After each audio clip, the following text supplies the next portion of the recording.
আমাদের চুক্তিপত্রে নাকি সরকার সিগনেচারও করে দিয়েছে, কিন্তু আমরা এখনো জানি না যে চুক্তিপত্রে আসলে আছেটা কি। আমরা শুধু টাইমলাইন দেখে যতটুকু জানতে পেরেছি যে এটার অর্থনীতি, এটার কারিগরি কৌশল মাত্র আলোচিত হয়েছে একদিন। মানে আপনি এত দীর্ঘমেয়াদী একটা পরিকল্পনা করতেছেন, দেশের সার্বভৌমত্বকে আপনি ঝুঁকিতে ফেলতেছেন, আর আপনি আলাপ করছেন হচ্ছে একদিন। চট্টগ্রাম বন্দরের 30 বছরের লিজ চুক্তি ঘিরে উঠেছে বহু প্রশ্ন। কৌশলগত এই সম্পদ কি বিদেশি প্রতিষ্ঠানের হাতে তুলে দেওয়ার অধিকার রাখে একটি অন্তর্বর্তী সরকার? জনগণের সাথে আলাপ আলোচনা করে তারা গ্রহণ করতে পারে, কিন্তু আমরা দেখছি যে এখতিয়ার বহির্ভূতভাবে জনগণকে অবগত না করে, জনগণের দাবিকে উপেক্ষা করে অন্তর্বর্তীকালীন সরকার আমাদের কৌশলগত সম্পদ বিদেশি কোম্পানির হাতে তুলে দিতে উদ্যত হয়েছে। চুক্তিটা বাংলাদেশের জনগণকে কতটা প্রতিফলিত করে, জনগণের স্বার্থকে কতটা প্রতিফলিত করে, সেটাও আমরা জানার কোনো সুযোগই নাই, কারণ হচ্ছে আমরা চুক্তিটা জানি না। ডেনমার্কের এপিএম 33 বছর আর সুইজারল্যান্ডের মেডলক 22 বছর পরিচালনার দায়িত্ব নেবে। বিনিয়োগ বড়, পরিকল্পনা উচ্চবিলাসী। দক্ষতা, বিনিয়োগ আর আধুনিকায়নের জন্য এটি একটি প্রয়োজনীয় পদক্ষেপ। তবে শ্রমিক ইউনিয়ন, বন্দর ব্যবহারকারী এবং বিশেষজ্ঞদের দাবি প্রক্রিয়াটি হয়েছে অস্বাভাবিক দ্রুত, গোপনীয়তা রক্ষা করে আর যথাযথ মূল্যায়ন ছাড়াই। চুক্তি গোপন রাখার কারণে জনমনে তৈরি হয়েছে সন্দেহ। সমুদ্র অর্থনীতি আমাদেরকে চাঙ্গা করতে হবে, এটাকে এনরিচ করতে হবে, কিন্তু তার সাথে এই কার্যক্রম আসলে সাংঘর্ষিক।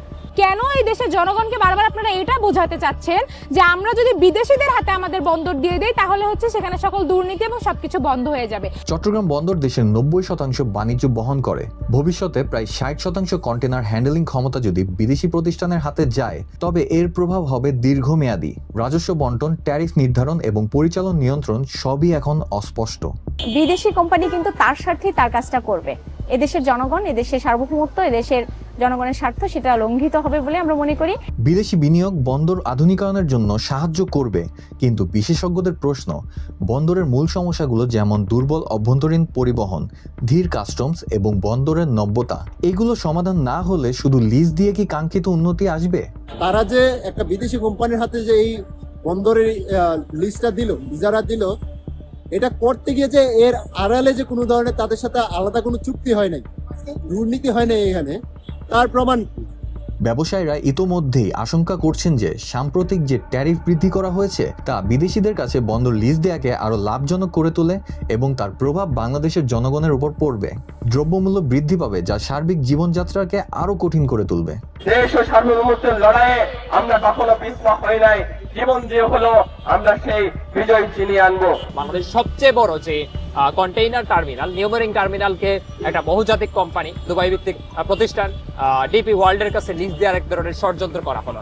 বাংলাদেশ আধুনিক বন্দর চায়, কিন্তু আধুনিকায়নের নামে স্বচ্ছতা, জবাবদিহি আর সার্বভৌমত্ব যেন ক্ষতিগ্রস্ত না হয়, এটাই আজকের সবচেয়ে বড় প্রশ্ন।